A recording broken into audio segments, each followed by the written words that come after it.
Hello friends, in this video we'll see that how we can use the filter method in JavaScript. So let's say that we have an array here with a bunch of numbers. Now what we want to do is we want to filter this array on the basis of a search criteria. So let's say that we want the resultant array to have the values which are less than and equals to 15, right? So what we will do is we will use array.filter.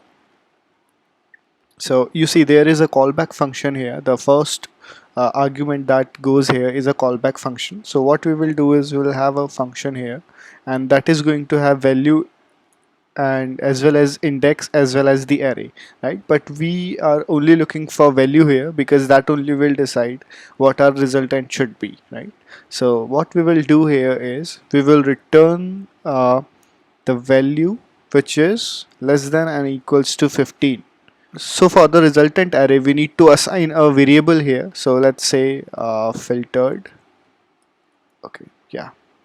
So let's just log it and see what we get inside filtered. So yeah, you see here now we are getting 5, 10, and 15 here only.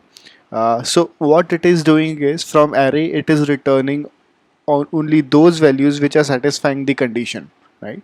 So that's we can do it here, and we can also convert it into the arrow function. So there is only a single return statement, so what we will do is we will remove this function and put arrow here, and so it is only return value here. We can remove this return, and we can remove these bracket also, the curly brackets, and yeah, so that is sufficient for us to write. Now this is a simple case where we just have the numerical values here.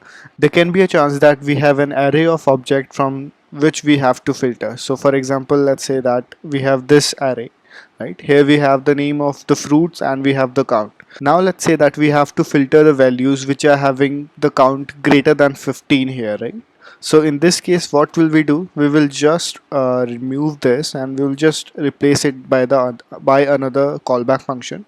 So that would be so this object is representing the whole object here, and then we will return where the object dot count is greater than equals to 15.